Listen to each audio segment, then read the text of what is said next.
The other thing that we did on the trail was Gunship Escort.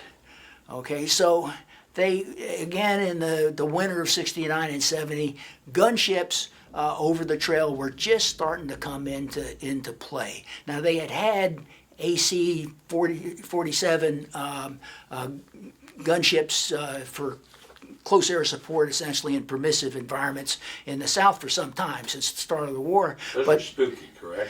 Well, there's a number of different ones. Yeah. So the that was the old World War II bird with the holes. Exactly. Yeah. With 7.62 30 caliber miniguns pointing out the side, and they would circle around the target and shoot down on it. And you know, the early days they put a grease pencil mark on the side of the canopy and kind of figured out where that was and went off of that. So you didn't have too many of those. The Laotians flew some of those, but we never worked with them. It was strictly an inter-Laotian AC-47s.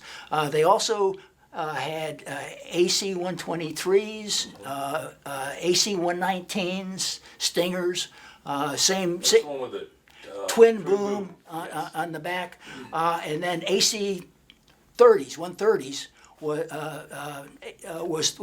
the what they were working towards. That became Spectre at that Spectre, point.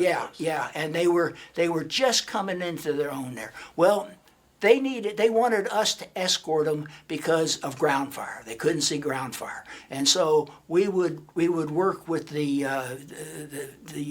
Stingers and the I forget the call sign of the 123s that would kick out CBU out of the back of them, and we would fly up above them, fly them, and if there was ground fire, we would call it out to them. You could kind of see where they would. We would do some of that with the AC 130s, but they flew a little faster than us, and it wasn't totally compatible.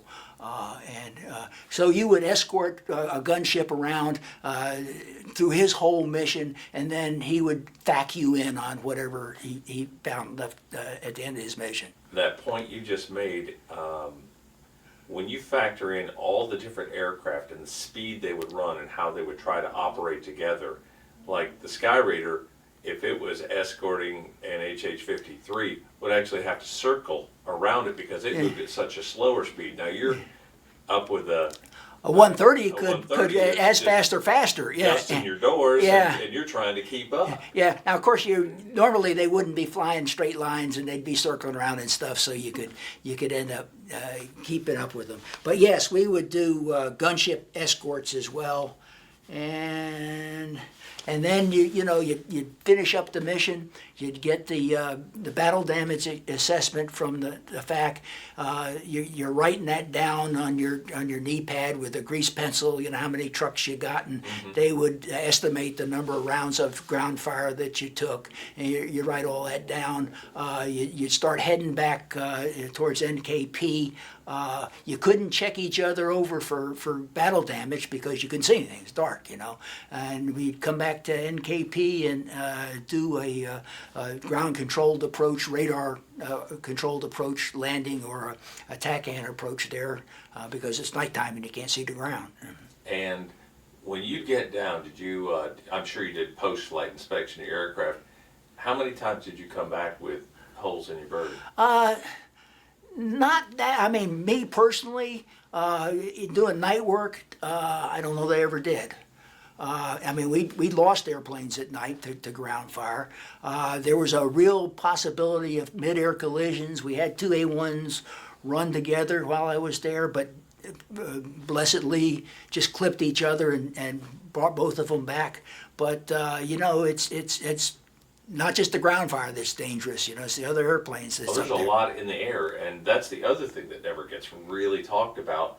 You've got the Army, the Navy, the Air Force, and the Marines had some stuff out there. You had helicopters, you had airplanes, you had everything in the world, all at these different altitudes. Oh yeah, and there's other strikes going on nearby, yeah. and people flying to and from, and no radar control until you got right back to NKP. So it was. I was interviewing a gentleman with an EC-47, which is the old World War II yes. C-47, and they were up north, and he was talking about they're collecting intel, and he said he had F-4s diving through on bombing runs, you know, and he could see him coming right through his altitude. Yeah, you yeah, know, yeah. No, it's So- it's very dangerous. day and night. Yeah. Yeah. Wow. So you recall that you can take a closer picture of this when you get a chance. This is a mission patch for my tour at NKP, and you got to sort of design your own patch more or less within the standard ground lines, and you've seen copies of these. So it's got 183 missions, which was the number of combat missions I had in the 10-month tour that I was there. A1H and an A1 prop, but I wrote down there, you know, Firefly, which was the squadron call sign, Sandy, which was the search and rescue, and then Night Fighter, because night was about half of our missions on the daily frag were at night. We had lieutenants who had come out of pilot training, and towards the end of their tour, and then we're right into A1s. Towards the end of the tour, they had more nighttime than they had daytime, total time. And so nights were a major part of our flying in the 69 to 70 range.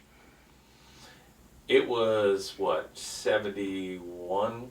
When did LBJ do the halt to the bombing of up north? Well, there was a number of them, you know. Well, we were not bombing up north in 1969 and 70, other than minor incursions. That's where we spent a lot of the time on the trail. Yeah, trying to yeah, stop the yeah, trucks. yeah, and then later on they resumed bombing up north. And Yeah, and I think Nixon did as well when he came in, and that was right at the end when we pulled out. Yep, correct? yep. Yeah.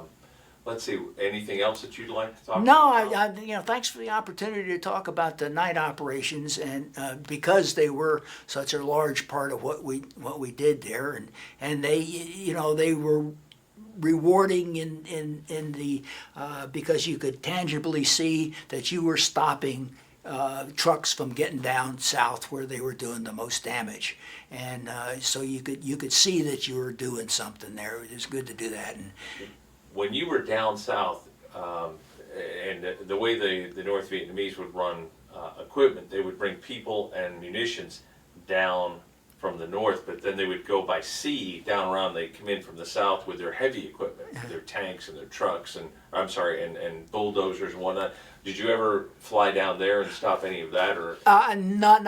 I mean, I flew into Cambodia, but not doing that. And we had just started towards the end of my tour. They had the Cambodia incursion out of it, but no, didn't do that. They would bring tanks in through northern Laos and the passes as well, and bulldozers, you know, and that was a much valued target. If you could find a bulldozer, that was a good thing to knock out. If you stop that bulldozer, you stop a lot of road development. Yeah, yeah.